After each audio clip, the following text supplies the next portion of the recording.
اور پاکستان کی دھرتی پہ کبھی صدیق اکبر کو گالیاں دی جانے لگی، کبھی فاروق اعظم کے پتلے جلائے جانے لگے، کبھی عائشہ صدیقہ کے کردار پہ انگلیاں اٹھنے لگی۔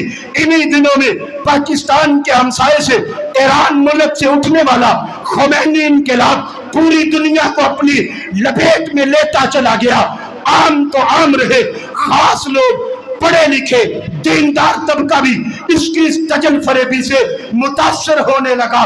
پوری دنیا کو جب اس منصوبے نے لپیٹ میں لے لیا، اسلام کے نام پہ اٹھنے والا، اسلامی انقلاب کے نام پہ جو خمینی انقلاب اٹھا، اس کے پس پردہ وہ حقائق تھے کہ صحابہ کی عزت کو مجروح کیا جانے لگا، صحابہ اکرام کو گالیاں دی جانے لگی۔ اب ملک پاکستان کی دھرتی پہ ہر طبقہ متاثر ہو رہا تھا۔ قریب تھا کہ آنے والی نسلیں یہ بھی بھول جاتی کہ ابو بکر صدیق کون ہے، قریب تھا کہ آنے والی نسلوں کے دلوں سے فاروق اعظم کی عزت نکل جاتی، قریب تھا کہ آنے والی نسلوں کے دلوں سے عائشہ کا تقدس نکل جاتا۔ پاکستان کی دھرتی پہ چوک چراہے میں ان صحابہ اکرام کی عزت کو مجروح کیا جانے لگا۔ وقت کی ضرورت تھی، کوئی اٹھے ان کے راستے میں بند باندھے، کوئی اٹھے جو اس کا راستہ روکے۔ جانتے سب تھے، بڑے بڑے شیوخ، بڑے بڑے علماء دل میں درد لیے پھرتے تھے کہ کوئی تو ہو جو راستہ روکے۔ سب کو پتا تھا جو راستہ روکنے آئے گا گولی بھی کھانی پڑے گی، اسے ہتھکڑیاں پہننی پڑیں گی، جان گنوانی پڑے گی، بچوں کو یتیم کروانا پڑے گا، بیوی بیوہ کروانی پڑے گی۔ سارے جانتے تھے، تڑپتا ہر کوئی تھا کہ یا اللہ کوئی مرد کلندر بھیج۔ پھر رب نے جنگ کی دھرتی پہ ایک مرد کلندر کو کھڑا کیا جسے دنیا امیر عظیمت علامہ حق نواز جنگوی شہید رحمت اللہ علیہ کے نام سے جانتی ہے۔ یہ دبلا پتلا نوجوان ایک غریب گھرانے سے تعلق رکھنے والا سینہ تان کے میدان میں آیا۔ اس نے میدان میں آ کر ایک تحریک کو جنم دیا۔ اس تحریک نے وہ پوری دنیا میں اٹھنے والا، صحابہ اکرام کی عزت کو مجروح کرنے والا، اسلام کے پردے میں چھپ کر جو انقلاب برپا ہو رہا تھا، جس سے اپنے بیگانے متاثر ہو رہے تھے، اس کے اوپر ضربیں لگنا شروع ہوئی۔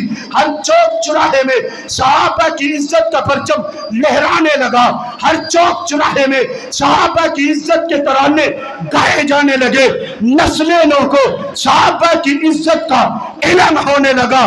وہ جو منصوبہ بنا کر بیٹھے تھے مشکوک کر دیں گے، مٹا دیں گے، انہوں نے سر جوڑے۔ یہ تو پہرے دار آگے ہیں، یہ تو راستہ روکنے آگے ہیں۔ اب اس نے ایک منصوبہ بنایا، اس منصوبے کو چھوڑو جو راستہ روکنے آیا ہے، ان کے پیچھے لگو۔ یہ وہ وقت بھی آیا پاکستان کی دھرتی پہ کل تک وہ صدیق کی عزت پہ انگلی اٹھاتا تھا، پھر چوک چراہے میں کھڑے ہو کر اسے اپنے ایمان کی گواہیاں دینی پڑ گئی، اپنا ایمان بچانے کی فکر پڑ گئی۔ اس کا منصوبہ تو برباد ہو گیا۔ اس نے دیکھا یہ تحریک اٹھی، یہ نوجوان اٹھے ہیں، یہ میرے رستے کی سب سے بڑی رکاوٹ ہے۔ پھر وہی ہوا جس کا سب کو خوف تھا کہ جو اس رستے میں آئے گا سینہ چھنی کروانا پڑے گا، جو اس رستے میں آئے گا خون میں نہانا پڑے گا۔ پھر یہاں سے شہدائے نموس صحابہ کی ایک لمبی داستان شروع ہوتی ہے۔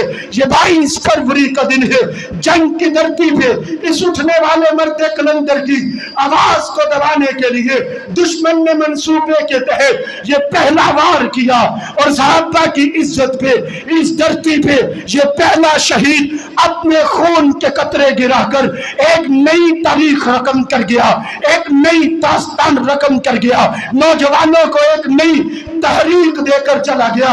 یہ جنگ کی دھرتی پہ گرنے والے خون نے پھر اعظم طارق کو پیدا کیا، پھر اعظم طارق کا خون گرا، کہیں ضیاء الرحمن فاروقی اٹھا، کہیں علی شیر حیدری اٹھا۔ یہاں سے شہداء کی ایک لمبی داستان شروع ہوتی ہے، پھر ایسی داستان رقم ہوتی چلی گئی کہ اس کا ثانی شاید ملک پاکستان کی دھرتی پہ دوسرا کوئی نہ ہو۔